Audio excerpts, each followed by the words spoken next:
Okay, Mom, let's get into it. I'm going to use baked potatoes, fresh corn, carrot chips, and Brussels sprouts for this dinner. I'm going to start off by cleaning my baked potatoes by washing them in some warm water just to get all that dirt off of there, and then wrapping them in some nonstick Reynolds foil. I personally like to use a little bit of vegetable oil and salt on the outside of the potato. You don't have to if you don't like to, but I do find that if I choose to eat the skin, it tastes a lot better. And then I'm going to wrap each potato individually and just set them aside. I have my oven set for 400, and the potatoes and corn will bake at 400 for probably 45 minutes to an hour. So now I am just taking the hair off my corn. I am a fresh corn advocate. It just tastes so much better, more fresh, just goodness. And I like to cut my ears of corn in half so that I have more, I can spread it out amongst 4 people a lot easier.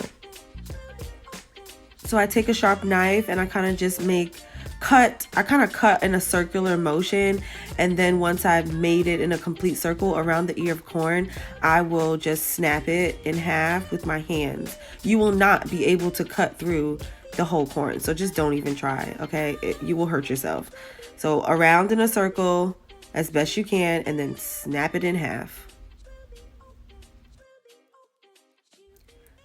I prefer a nice buttery garlic taste on my corn on the cob, so I'm using these seasonings.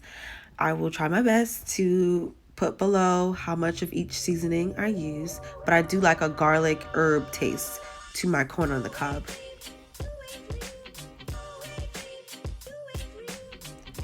Now I'm gonna go with some plant-based butter. You can replace this with olive oil or real butter, regular butter. This is just so that the corn is buttery, and then also that the seasonings are able to stick to the corn.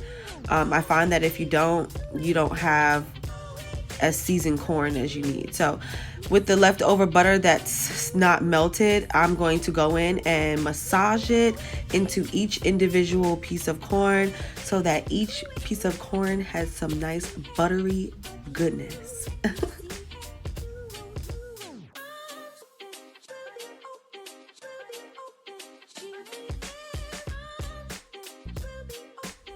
Shout out to my Dust for introducing me to this recipe or this way of cooking corn, because it is banging, okay?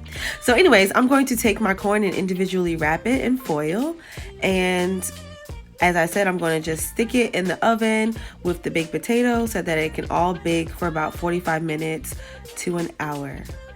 Listen, this is the best corn ever. So now I'm going to take my carrot chips and Brussels sprouts, cut them in half and rinse them off and set them in a bowl. I'm also going to work on heating my pan so that I can cook my vegetables. I pour about a tablespoon of olive oil into the pan and then dump my veggies in there afterwards. I have not seasoned anything as of yet.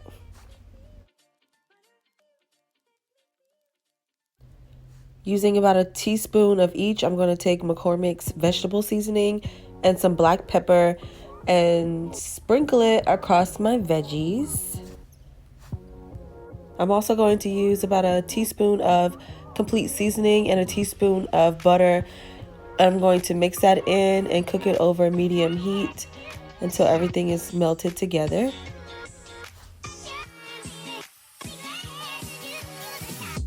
Now for our garlic sauce, I'm going to mince 4 cloves of garlic, and I'm going to use some cornstarch, not the extra virgin olive oil. I don't know why I showed this, but instead I'm going to use some sweet soy sauce, and I'm going to combine my ingredients in a bowl.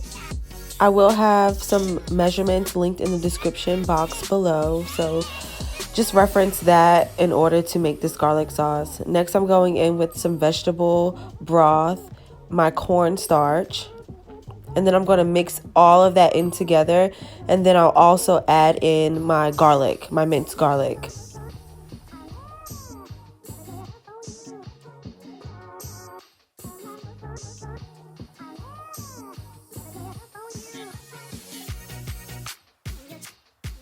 Once your garlic sauce is all mixed up, go ahead and pour that over your veggies and continue to simmer your veggies on medium heat. Now you'll notice that the carrots will start to get soft, and you want to just continue to stir so that they can cook all the way through. And occasionally adding a little bit of vegetable broth so that the sauce doesn't evaporate out of your pot. I like to cover my pot and let it simmer so that the steam stays in there and it cooks the veggies, and then occasionally removing the top to stir my veggies to make sure that it's not sticking and to make sure that the right amount of sauce is still in the pan. You'll know your veggies are finished once you can feel the carrots have softened and you'll have a nice caramelized glaze for your veggies. All right, it's time to serve up these plates. So I'm going to add a little bit of butter, cheese, and sour cream, a little bit of pepper to my kids' baked potatoes. They love baked potatoes. And I'm just going to spruce it up, juice it up. And then I'm going to plate the veggies. Now the veggies, like I said, they have a nice gravy to them. So you can even stick this inside of the mashed potatoes for a nice loaded baked potato meal. And then I'm going to unwrap my corn on the cob and let the air hit it because it is really hot. And that is Jace's plate. London doesn't typically like baked potatoes, so I'm going to plate some basmati rice for her and some veggies, and of course it has the gravy in it, so rice and veggies, perfect. And then she loves the corn on the cob, so I'm going to give her 2 corn on the cobs, and that is dinner.